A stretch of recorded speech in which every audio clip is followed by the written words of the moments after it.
China tries to bypass Trump's plan and enter the Saudi nuclear program through the back door.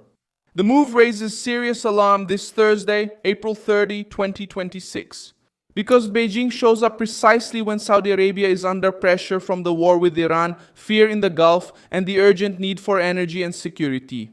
What seemed to be just a technical negotiation about reactors has turned into a direct power struggle.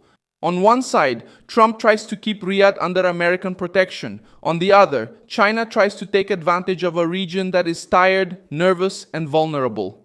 Saudi Arabia wants to move forward with its civilian nuclear program. The official justification is simple: to generate energy, save oil, support new industrial projects, and sustain the kingdom's economic transformation. But this program is not an ordinary project. Nuclear energy in the Middle East is never seen just as an energy issue. It also touches on security, rivalry with Iran, regional balance, and the influence of major powers. It was in this context that China saw an opportunity. I'll tell you all about it in a moment, but now you'll want to be subscribed to the channel to stay well informed. Real-time information with the highest journalistic quality, already recognized for its credibility, Milson Alves. Beijing knows that the Saudis want speed, knows that Riyadh wants guarantees against Iran, knows that the war has weakened the government, and knows that any delay from the United States can be used as a political weapon. That's why China doesn't appear as a neutral partner. It appears as a power interested in weakening Trump. To create a rift in the American alliance with the Saudis, and to place its technicians, its contracts, and its money inside a strategic sector.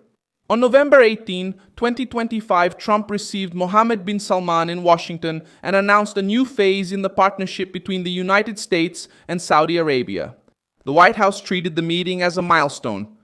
There was an agreement on defense, civil nuclear energy, artificial intelligence, investments, and the sale of advanced weaponry. Reuters reported that Saudi commitments to the United States reached about $1 trillion. Trump's message was clear: it should remain at the center of American strategy in the Middle East. But China saw the weak point in this negotiation. To move forward with American nuclear technology, Saudi Arabia needs to face rules, inspections, limits, and pressure from the United States Congress. Washington wants to prevent the Saudi program from paving the way for uncontrolled uranium enrichment, and also wants to avoid a nuclear arms race spreading throughout the region. From the American point of view, this is about security. From the Chinese point of view, the delay is perfect for Beijing to exploit, so they offer what they usually offer. In times of crisis, speed, funding, and fewer public questions seem like a solution, but it can turn into a trap. China doesn't just want to sell reactors, it wants to create dependency. A nuclear program requires construction, maintenance, fuel, parts, training, and monitoring for decades. Whoever enters this sector doesn't enter for a short time, they enter to stay. That's why China's moves are dangerous. For Trump, Beijing managing to close a nuclear deal with Saudi Arabia means that the American loss won't just be commercial, it will be a geopolitical defeat. China would start to occupy space within one of the United States' most important alliances in the Gulf, and this would happen right when Trump is trying to show strength against Iran and reorganize the region under American leadership. The pressure on Riyadh has increased because Iran remains at the center of the crisis. The tension in the Strait of Hormuz, the risk to ships, the threat to oil and gas structures, and the fear of new attacks have left the Saudis in a delicate position. The kingdom wants protection, wants a quick response, wants a security shield, and China is trying to turn this insecurity into a contract. This is the most serious part of the case. Beijing is not coming to stabilize the region, it's coming to fill the vacuum when the Saudis feel vulnerable. China shows up with the promise of an alternative when Washington demands control. China offers flexibility. When Trump tries to hold on to the alliance, Beijing tries to convince Riyadh that there is another way. The Saudi Energy Minister, Prince Abdulaziz bin Salman, has already stated that the kingdom intends to explore its own uranium, produce yellow cake, and develop its nuclear fuel cycle. Officially, everything is presented as part of a civil program. But in the Middle East, this kind of progress always leads to strategic interpretations. Saudi Arabia watches Iran, Israel watches Saudi Arabia, the United States watches China, and China watches everyone, looking for the best opportunity. Tactical reports stated that Riyadh considered Chinese reactors as a parallel route to the agreement with Washington.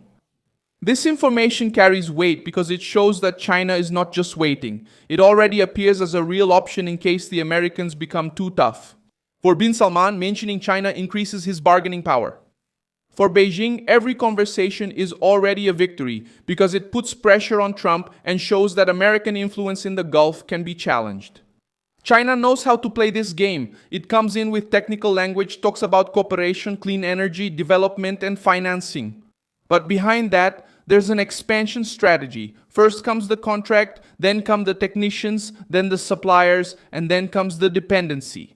And when a nation depends on another to operate nuclear technology, the relationship is no longer just economic.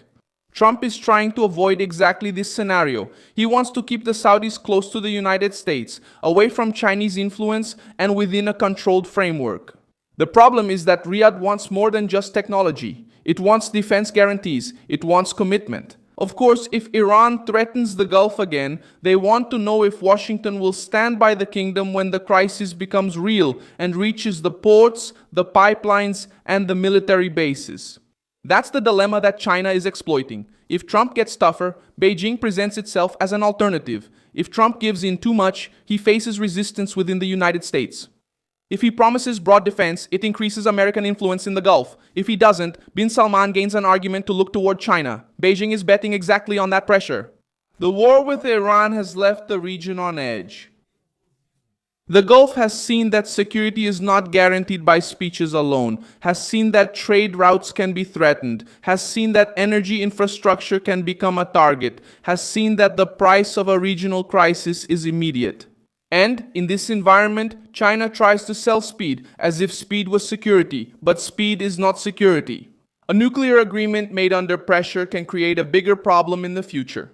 If Riyadh hands over part of its nuclear program to Beijing, it may reduce American pressure in the short term, but it will create a long-term dependency on a power that uses infrastructure as a political tool. China doesn't get involved in strategic projects just to help. It gets involved to gain power. Saudi Arabia has real reasons to pursue nuclear energy. The kingdom needs electricity for industry, mining, new cities, technology, and desalination. It also wants to preserve more oil for export. At this point, Saudi interest is understandable. The problem lies in who is offering to hold the key to this new stage. With the United States, there is oversight, inspection, and public debate. With China, there is less noise, but also less transparency. The risk for Trump is allowing Beijing to turn Saudi urgency into a victory. China is already competing for influence in trade, ports, energy, minerals, and technology. If it also makes a major move into the Saudi nuclear program, it will gain a privileged seat in the Gulf's energy future. That would be a direct blow to the American presence in the region. Bin Salman uses this dispute as leverage. He knows that Washington doesn't want to lose ground. He knows that Trump wants to present Saudi Arabia as a strong ally. He knows that the American industry wants billion-dollar contracts, and he knows that China is ready to appear as an alternative if the negotiations stall. The Saudi prince plays hardball, but Beijing plays an even colder game. China tries to present itself as a solution for a pressured kingdom, but in practice it seeks to turn Saudi fragility into Chinese influence. The region is desperate for stability, and Beijing tries to sell strategic presence as if it were help, and Saudi Arabia will be caught between two powers, trying to extract advantages, but running the risk of handing over a highly sensitive area to those who have no real commitment to Gulf security. If the Saudis accept a solution that's too easy, the Gulf may find out too late that the Chinese shortcut comes at a heavy price. Like this video, subscribe to the channel, and at the end, check out the comments so you can be even more engaged with the community. Milson Alves News.